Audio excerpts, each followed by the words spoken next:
Well, hello, everybody. This is Sheila Harris with the podcast Starts and Stops. I'm so glad you joined again. If you're watching on my YouTube channel or if you're listening wherever you listen to your favorite podcast, I'm so glad that you're here.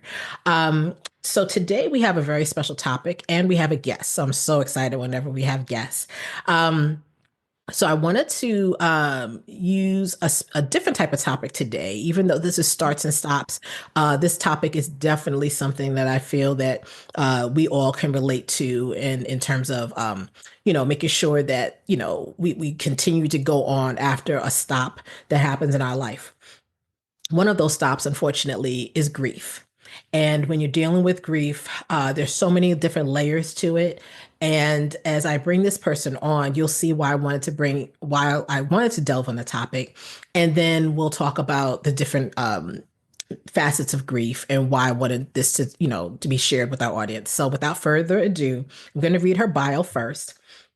Her name is Ke'Shawn Hill-Adamson, and she's an accomplished certified grief educator, coach, grief movement guide, writer, author, blogger, and public speaker. She is certified by the International Coaching Federation and the Institute of Professional Grief Coaching as a certified grief coach. Ke'Shawn has been mentored and certified by world-renowned grief expert David Kessler, becoming a certified grief educator and trained co-moderator for specific losses in his Tender Hearts Group grief support program. Additionally, she is a certified grief movement guide under Paul Denniston, helping individuals process grief that is stuck in their bodies through movement, breath, and sound. Ke'Shawn has also trained under Rachel Hanfling, an Emmy-nominated former executive producer of The Oprah Winfrey Show and Anderson Cooper Show, in the Own the Power of Your Story masterclass in public speaking for grief educators. Throughout her career, which has included roles in advertising, academia, and program management, Ke'Shawn's personal journey with processing her grief and overcoming health challenges, including morbid obesity and lupus, has transformed her life. As founder and CEO of UnStuck Worldwide, Ke'Shawn empowers and guides individuals to move from grief, loss, and pain to find meaning, joy, and purpose. She has authored several books and contributed to several books, including Dads Deserve It Too, Honoring the Love of Fathers, What Makes You Smile, Joy, Happiness, Gratitude, and a peer-reviewed piece in Growing Through Grief, all available on Amazon. Ke'Shawn also founded Boom, which stands for Break, Obliterate, and Overcome Mountains, a faith-based blog inspiring resilience and purpose. Married for 15 years with two beautiful daughters, Ke'Shawn cherishes her roles as a wife, mompreneur, daughter, sister, and best friend. Her faith is her cornerstone, providing strength, guidance, purpose, and resilience through life's toughest challenges. And if you want more on her, you can visit unstuckworldwide.com. Welcome, Ke'Shawn Hill-Adamson. I'm so glad that you're here today. Thank you. Thank you so much. I'm excited to be here. Likewise, I'm so excited that you're here. So for the audience, for those who don't know, Ke'Shawn, you and we met some years ago, but then we were reconnected recently. I had the pleasure of speaking at a women's ministry seminar at Abundant Love Apostolic Church in New Rochelle. And I do want to take a moment to send love to the Abundant Love family on the loss of Mother Sarah Brown, who was influential in so many women's lives. Definitely, I know in Ke'Shawn, in your life, definitely in mine over the years. But I was blessed to be able to be at that seminar and speak in November. So during that time, I was asked to speak about my book, Calling Revealed. And the topic was God Can Use It All. I just kind of talked through one of the chapters of the book. And one of those chapters deals with the story of Joseph. And for those who listen in, and if you've ever listened to any of my podcasts, I have warned y'all, I am churchy. So I definitely refer to the Bible. But in this instance, and that's a good thing, but in this instance, in my book, I was talking about the story of Joseph. and some of the trials and things that he went through. And one of the issues that he went through was the fact that, he really had issues with his family, had to deal with the ire and hatred from his brothers, just so many different trials and tribulations. And then, but my topic was God can still use it all. And we talked about, as the ladies were gathering, we talked about forgiveness. We talked about what that meant for him and the fact that even after all of that, there was still a bigger purpose that God had, and he was able to help his family in the end, but he had to forgive all those people in terms of, some of the things that they went through. Now, the reason why I brought Ke'Shawn on today is because during the Q&A portion of the seminar, Ke'Shawn raised her hand and talked about the fact that sometimes, even though we go through things like Joseph, some of us still have unlocked trauma. Again, unlocked trauma. And then she mentioned that she was a grief coach. And I was like really intrigued. And I was like, what is that? And I wanted to, kind of delve a little bit more into that. And that's when I knew. I was like, I have to have her on the podcast just to kind of talk a little bit more about that, just to kind of help others. So again, thank you, Ke'Shawn, for joining today for this. So it's such an important topic. So I'm going to throw it to you. What is a grief coach, and what brought you on this journey to become one? I became a grief coach. Well, let me start here. The reason why I started this journey is because I myself am a courageous griever. Um, Grief started for me at the age of 7 when I lost my grandmother, who was like a second mother to me.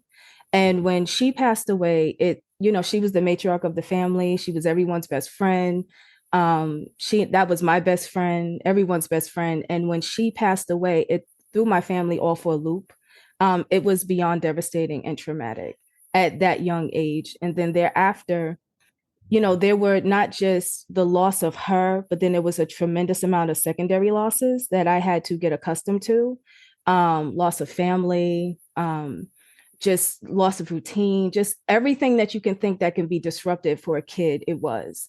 So it took my family, decades to kind of just rebuild after that. Mhm, But then thereafter, I had cumulative losses. Everyone who was a pillar in my life, one by one, they began to pass away. mhm, So I had a lifetime of grief and I didn't even know what to do with it. Um, and then, it traveled through my childhood, adolescence. And although outwardly I became very successful, my family, we're strong individuals.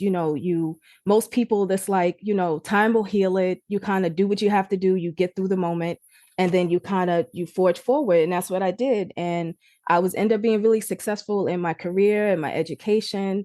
But grief started to affect my health. It started to manifest in my body. And so, I began to put on weight, unexplained weight, wasn't anything I was doing, eating. And I began the journey and I had gotten up to at least 325 pounds after I gave birth to my daughter. That's when I knew, okay, I need to figure this out. What's going on the inside that's manifesting on the outside. And so when I started that journey, I started my blog. And when I started blogging, what I unearthed through my writing was a lifetime of grief.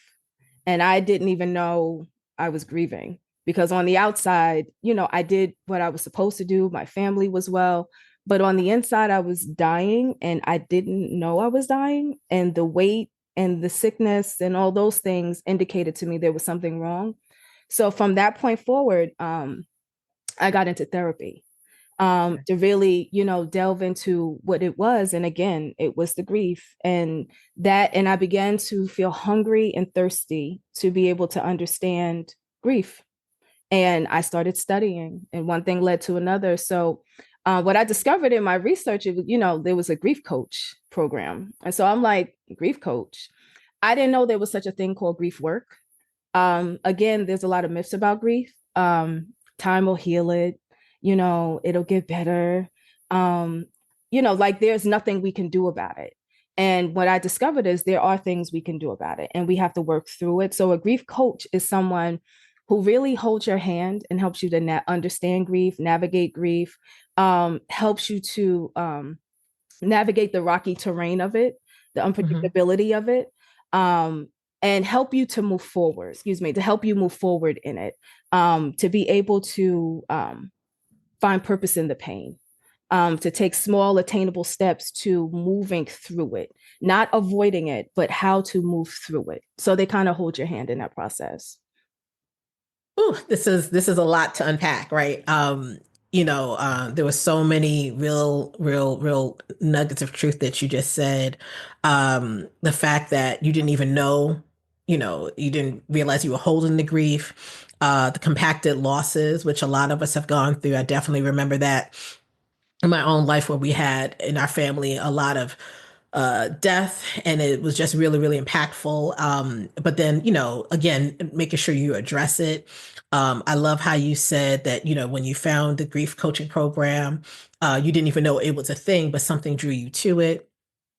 I love the fact though that it's called grief coaching, because usually you think about therapy, and we'll get to that, the difference between a therapist and a grief coach in a minute. But I love how there's the aspect of coaching, because coaching has really evolved in our society, especially in the Western society for the past, I don't, a few decades, I'll say.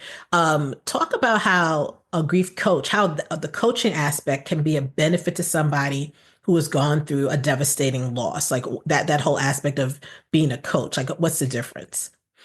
So a coach is someone, so the difference between a coach and a therapist is a therapist, they're able to diagnose, they're Mhm. able to, they delve deep into the past, psychological issues. Some are able, psychologists are able to prescribe medication. Coaching is a lot different because it's more of a friend and helps you to navigate the grief on a one-on-one, and it depends on how what you need. So they position themselves to be what you need. So sometimes grief coaches, they do grief groups, sometimes they do one-on-one, sometimes they give, they pack in a lot of resiliency tools. It's more than just, we have to learn to dance in the moment, and Mm, that's the part about grief, because grief is so unpredictable. You can feel multiple things at any time, and so to be there as a listening ear, to be witnessed, to be able to learn how to unpack your feelings, to be able to help you set small, attainable goals to find meaning in the pain, to be able to get rid of the burden of guilt. Just taking you through a process, and being able, like a coach would do, being able to motivate, being able to encourage, being a strong support system to help you move forward. So mhm, our goal is, it's about moving forward. It doesn't happen overnight. The grief journey is not a linear journey. It's just not something, you just one and done. It's something that is a part of you for the rest of your life. So mhm. giving you the tools that you need to help you guide you through it, and be able to give you the resiliency tools to recover. That's the big thing. How do I Right. recover from these losses? Right. So the resiliency piece really stuck out to me because I noticed somebody on social media the other day who talked about, even dealing with therapy and counseling, we're going to have these feelings, but at some point there is a transition in terms of, needing this therapist and needing and being in this place, whatever that place is on your mental health journey. But I love what you say about resiliency, because we know, and I can say as women of faith, we know that trials are going to come, loss is going to come, different transitions are going to come.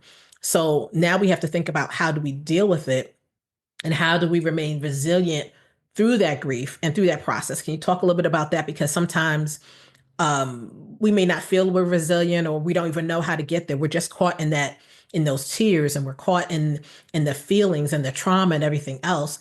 Um, can we get to resiliency? It's one moment at a time. Okay. It's one, literally, it's one moment at a time. Sometimes for some people, it's just getting out of the bed. Mm-hmm. That Mm-hmm. that needs to be celebrated. Mm-hmm. Sometimes for some people, it's just going out or making a phone call, speaking to a friend. Mm-hmm. Um, Resiliency looks different for everybody. Mm-hmm. And again, therapy is great in its place. I did therapy, so Right. I understood the importance of it. Therapists, they're are trained to give you emotional and psychological tools, and help you navigate the emotional terrain of what you're feeling and thinking and dissect all of that. Coaching, on the other hand, is like, it could be like your greatest friend. It's a companion. Okay. It's a companion. Because a lot of times when we're going through grief, we feel really alone. So when you Right. have someone to lock arms with you who's willing to listen, therapy is more on a scheduled basis. You may go once a week. You may sometimes, if you're in, and depending on the need, if you have complicated grief, Right. coaching would not be for you. You would need a therapist for that because they're able to dig a lot deeper psychologically. But for coaching, for everyone who is just needs the support system, that would be appropriate avenue coaching.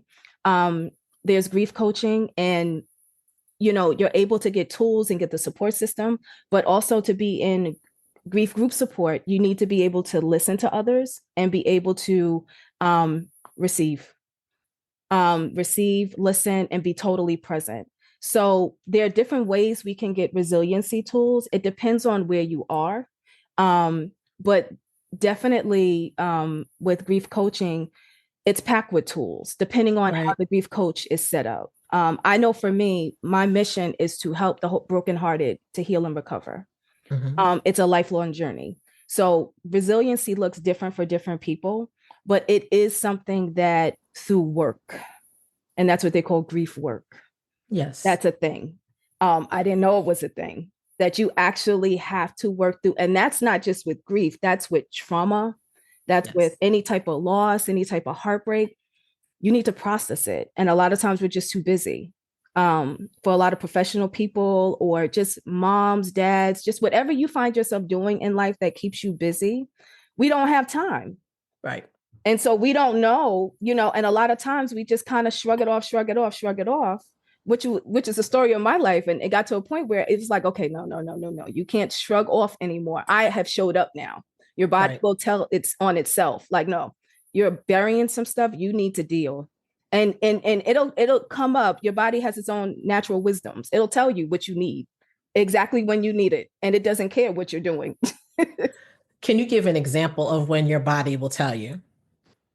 Like, is it physical? Is it in me snapping at somebody? Is it like what will it look like? Or is it all of those things? All those things. Okay. It could be all of those things. Right. A lot of times they say, where do I start with my healing? Where are your triggers? Mm, Where are your yes. like what and what gets you hyper emotionally agitated?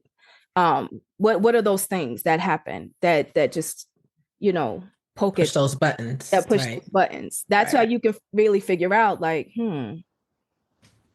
Yeah. No, no, I love that. I love that. I know that, and thank you for giving a definition of grief. I think most people think of grief when you think of the loss of a loved one, or let's say catastrophic loss after something like COVID or 9/11. Obviously there's loss and there's grief. Well, I've begun to see, there's also grief in transitions. When I'm on LinkedIn, all along the timeline or on any part of social media, especially like LinkedIn, people are talking about losing their job after being there for 10, 15, 20 years. Or it might be somebody who is, they're in their midlife and they are going to make that transition from being at a place for X amount of years or being in a particular career for X amount of years, 20, 30 years. They still see this life ahead, but they don't know what to do with themselves because that particular job or assignment is now over. And that can be in the case of corporate, that can be in nonprofit, that can be in ministry. Like, what do you do next? Question to you is for transitions of any kind and grief from a transition of any kind, how do you correctly and effectively deal with it? Like, especially when it's not the traditional, what we consider grief, but it's a transition like I described or other things. How do you really deal with it? to be intentional about honoring your feelings. Mhm. There is some intentionality that's required from us when we are transitioning, experiencing loss, because a lot of times, again, we'll just keep forging through, you Just know. functional, just Yeah, functional, and yeah. just kind of like it is, like we it is what it is, shrugging it Right. off and not really dealing with it. Mhm. So, in transitions and everything that we do, we really have to honor our feelings. We really have to really be intentional about sitting down and like, you know what? I really feel bad that I don't have that job anymore. Right. Like, like there's some separation anxiety that I'm feeling. To really sit down long enough in silence and just really just check in. Yeah. That's what we really need to do. That's what I didn't know what to do, but I've learned how to do it. Like sometimes we can walk around like someone can offend you and Mhm. you're just going out the day. It really hurt your feelings. Right. But you just like, okay, and you shrug it off and you keep going, but then something else happens, and then something else happens, and something else. So how many losses are we experiencing a day? The Grief Recovery Institute said there's over like 43 Wow. losses, but that's not exhaustive. So there's just so many different things that we deal with, and we just keep it pushing. So, Right. my thing is the intentional, just being intentional about sitting sometimes and just checking in. How are you doing today? How are you feeling? What are you Right. feeling? Like the Yeah. children's emotions chart. Yes. I I've heard of that. feel, Yes. yeah, like I do that with my daughter all the time. Right. I feel, and she's like sad, mad, angry. Like Right. we really have to check in, like, and because, and then Yes. what do you need? Making her communicate it. Yeah, like what do you need? What is Mhm. going to help you through this moment, and what can we do about it? Because there's I things love we that. can do, and there's things we can't do. So what do we Right. do with the pain that we feel? Thank you for saying that. I think sometimes in different communities, and just in society, you can be hit with so many different things. So there is that let's keep on pushing mentality where it's like it is what it is. I've got to keep grinding. I've got to keep hustling. I've got to keep doing what I'm doing. But I can see how over the years and then the decades and over time, all of that is built up in you. And I think I heard Dr. Anita Phillips say, at some point it's going to come out. And like you said, it's going to show in different ways. And I love what you said about sometimes, just sitting down and feeling. As a child, I used to love to write. I still love to write to this day. Before it went into my career, but I would, write stories, and then I had teachers who would teach us how to journal. Talk, if you will, can you talk a little bit about journaling? Because I know during COVID I was part of an online virtual seminar, and during some of the teachings she would have us journal. So we're all on Zoom, people from all around the world, and you just kind of write out your feelings. And sometimes I'll lose that because it's just like, oh, I'm just going, I have so many things to do, I'm so busy. But in recently I found the joy of journaling and really writing out, hey, this doesn't feel great, or I'm confused by this, or whatever it is. Can you talk about just sitting and being quiet and sitting with your feelings and not being afraid to sit with your feelings? Because I think there's a fear to it as well. Would you agree? Absolutely. Hmm. Yeah, yeah, Absolutely. yeah, People don't yeah. want to feel. Right. They Why don't. is that? It's painful. Hmm. It just is. It's just painful. Hmm. And honestly, sometimes a lot of people think if I actually feel that, I'll never stop feeling it. I'll never stop crying. I will unleash the beast. Right. And if I Right. unleash that beast, It's a problem. I'm not going to be okay. But like the rain, it doesn't rain forever. It eventually stops. That's right. Your body physically, if you're crying, your body physically can't just keep crying. Hmm. You eventually stop crying, Hmm. and your body is telling you you need to cry. Hmm. So yeah, people don't, and myself included, all of us. Right. All of us. Mhm. Yeah. So, as a grief coach, if someone comes to you and says, I'm dealing with this issue, and I know there's a difference between a therapist and a grief coach, but what kind of advice would you give to that person who maybe they have transitioned from their career after 30 years and they're feeling a little lost, or maybe they were in a relationship and it fizzled out, and now their dreams of being in a healthy and committed relationship, they're not sure if they're on the right footing. Like, how would you guide them in that process as a grief coach? Feel your feelings. That's the number one. Okay. Witness their pain. A lot of Okay. times people they just want to be seen. And a lot of times we're not seen. How many times can you talk to someone, a friend, a family member, about that breakup? In what way? It's not that you can't. You can speak to a family member and they'll be willing to listen, but how many times can you say it and say it and say it and say it?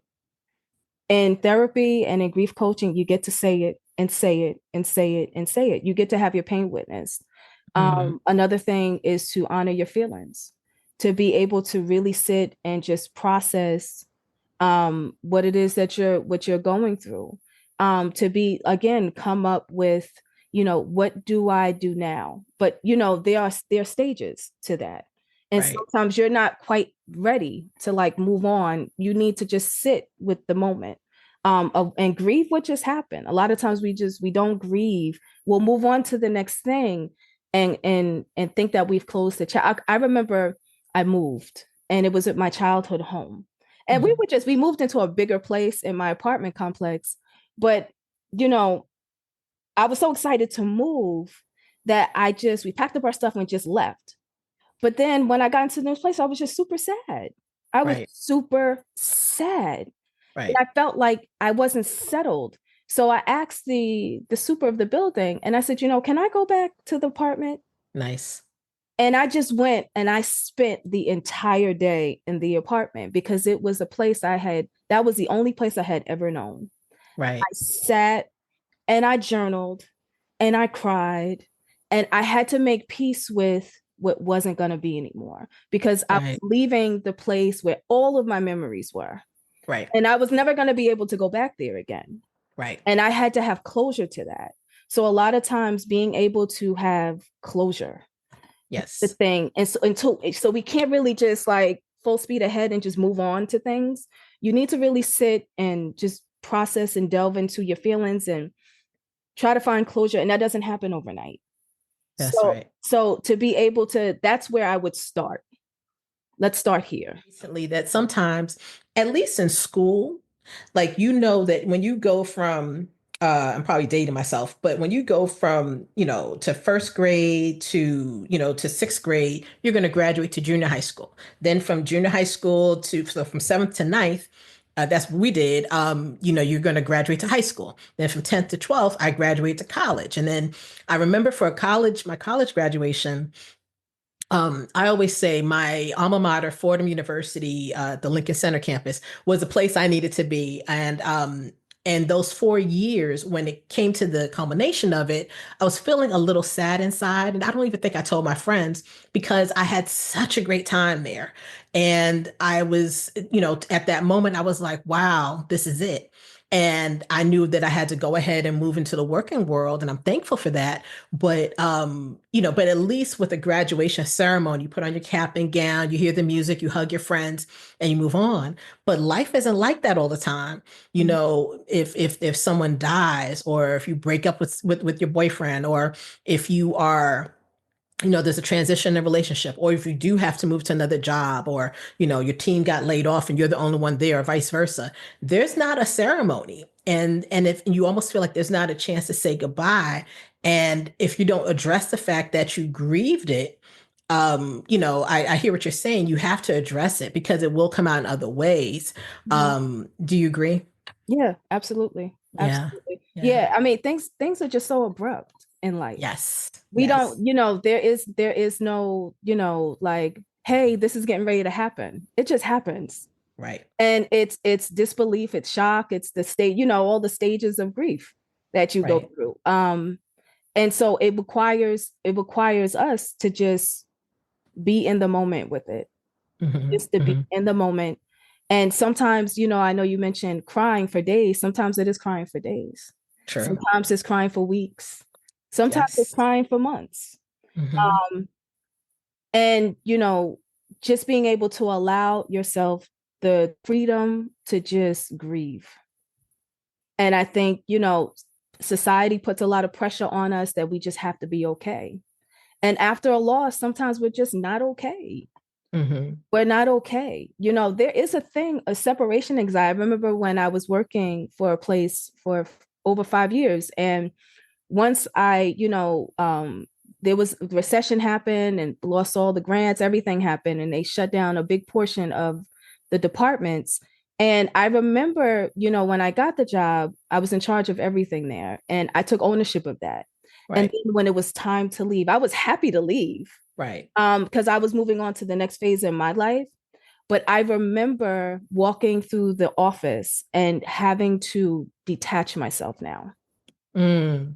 and just say, okay, now it's time. Now I'm relinquished from the assignment. Now Right. it's time to move on to the next thing. Right. And just understanding that life comes in seasons. That's right.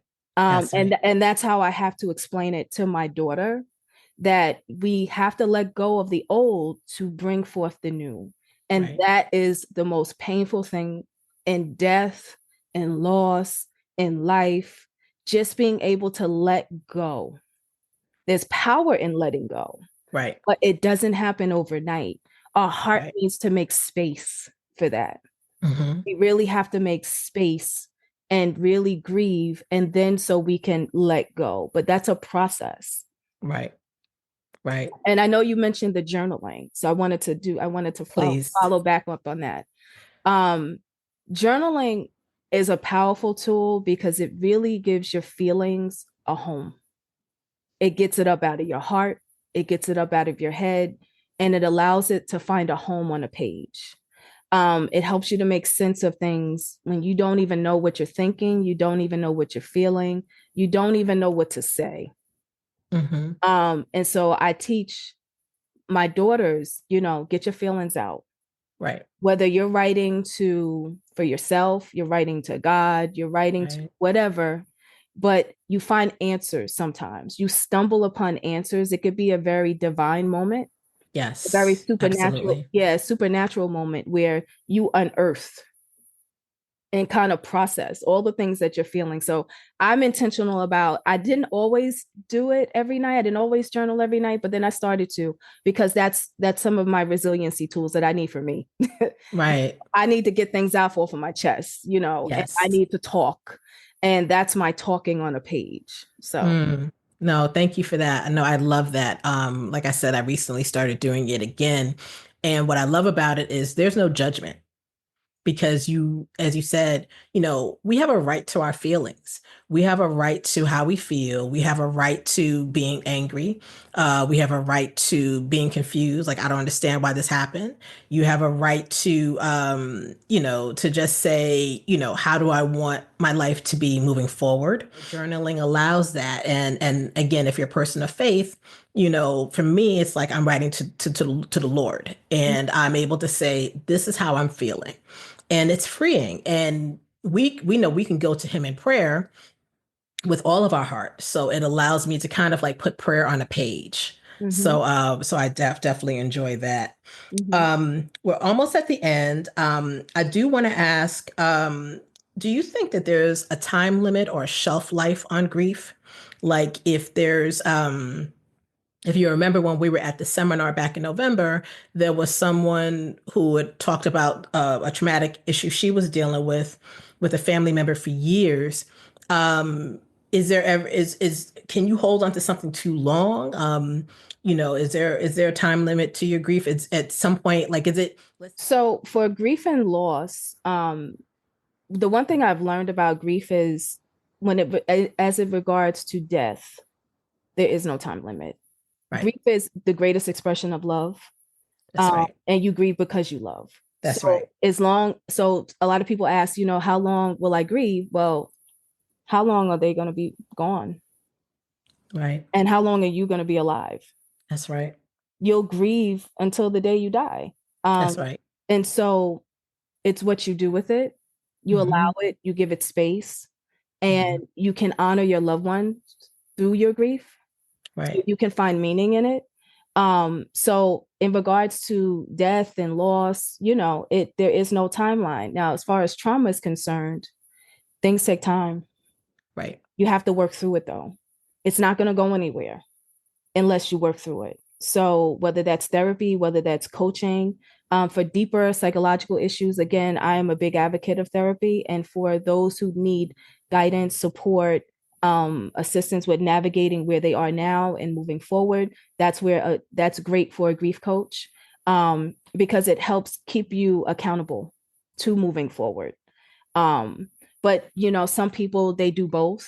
I did both, because again, it's about it's small steps moving forward. How can we move forward? And it's not just regarding grief. It's just about, okay, where would I like to see it? Where would I like to find meaning?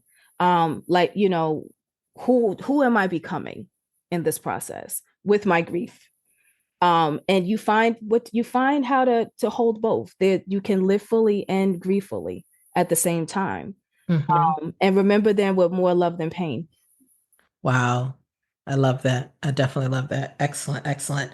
For someone who is listening to you, and again, they're thinking about maybe possibly becoming a grief coach, what are some of the steps that they need to take? Also, how can they contact you if they want you to be their grief coach? Can you talk a little bit about that? And then, you can also talk about how you got to this point and if you had to start and stop on the journey to begin to launch Unstuck Worldwide. Why don't you talk about that as well? Okay. So I was certified through International Coaches Federation, Grief to Gratitude program. So I love that program. I love Miss Dora, who is the founder of that program. Um, it gave me everything I needed to get started.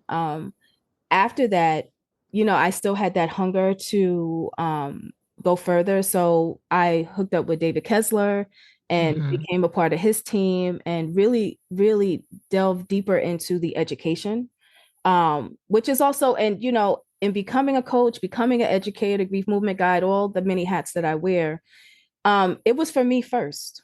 Hmm. It was for Hmm. me first because I needed to know what to do with my pain. Right. And that's what therapy couldn't quite do for me. Um, Got it. it gave me different types of tools to be able to use for myself, and then being able to go on my own healing journey. Now I'm equipped to help others go on theirs. Um, Nice. so David Kessler, he has a truly broad program, where you educated, you do labs, you do, I mean, soup to nuts. You can think of it, he does it, and then you get practical on hands-on experience. Hmm. So that's a great program. So grief.com is his program. Then Yes. the coaching program is Grief to Gratitude. And I'm sorry, what was the last question you asked? Oh, my business. Yes. How do Unstuck. people find you? Okay. So I'm at unstuckworldwide.com. Um, Hmm. social media platforms to tag is unstuck_worldwide. And um, yeah. And so the business part of it, um, I do about a lot of volunteering, and my husband and I, we've ministered in the jails wherever we go. That's what we do. I wanted to broaden what I was doing, and it branched out to public speaking and doing interviews and doing a lot of other things. I felt the call in my career, because again, on the side, I was already doing a lot of volunteering, and I still do a lot of volunteering as in regards to grief. But in my career, I came from being in management and running offices, but then in my career, I felt that it was time to be able to serve people in grief in a different level. And so, um, starting any business is hard. Yes. It's because Oh, yes. it's easy just to go and work for someone. Some people say Right. no, because I mean, there has their positives and negatives, but Yes. with starting your own business, you are 100% responsible for everything. Yes. So that's a difficult thing. You have to, and unless you have a great mentor and you're surrounded by support, you really have to figure that thing out. And it requires a lot of you. That imposter syndrome is real. Yes, it is. Yes, can I do Speaks this? loudly. Yeah, your inner critic is real. Yes. So plenty of times I'm like, should I do this? Should I just go back? And I'm like, no, my calling is calling. Mm, I have to answer it. And that's so right. Yeah. And so this is my purpose. This is my path. And so I have to answer that. So it doesn't matter if I like it, don't like it. Just like with any business, any endeavor you're doing, if you're working, have a manager and you're fulfilling goals for someone else, the greatest thing for me is to be able to do this as a career and fulfill my purpose at the same time. And you mentioned Miss Brown. Um, Yes. yeah, she was my mentor, spiritual mother, and my former supervisor. She and I Right. work hand in hand together, and it's about purpose at the end of the day. Finding, and for me, finding purpose in pain. So Right. that's why I started Unstuck Worldwide, to be able to help the brokenhearted heal and recover, and move from grief, loss, and pain to find meaning, joy, and purpose. Because that's the path that God has chosen for me. So I want to breathe that into someone else. Excellent, excellent, excellent. This has been a wealth of information, and I feel like anyone who's listening or watching, they themselves will become unstuck, if you will. Ke'Shawn, are there any final words you want to give to the audience? If you want to say a word, if you want to pray, whatever you feel comfortable with, I just wanted you to be able to leave the audience. And before you do, I want people to go to unstuckworldwide.com to find her. And I don't know if you're on social media as well, you can add that as well. But just any parting words that you might have. Honor your feelings, that it's okay to feel, that your feelings are important, and to just allow yourself to be, whatever that thing is, whatever you're harboring, whatever you're feeling, to be intentional about your own healing, because it unlocks your purpose.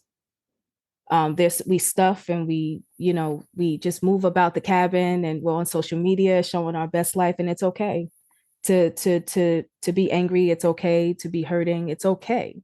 And it's okay to be vulnerable. But you have to find your tribe and your safe space to do it. But I would encourage anybody, don't shove, because it will not serve you well. You can't heal what you don't feel, and Hmm. your body will tell on you. So Right. so don't wait until that happens. Really, we all have boldness and courage to be able to confront anything, and that there is power. There's power in your pain, Excellent. and it needs to speak. So Yes. All right. Ke'Shawn Hill-Adamson, thank you again for joining us. And thank for those you. of you who have listened, who've tuned in, who are watching, I thank you so much for being a part of this journey of starts and stops. I pray that you continue whatever it is that you are going after, that you go after your calling and your purpose. So thank you for joining. And until next time, thank you so much. Thank you. Thank you.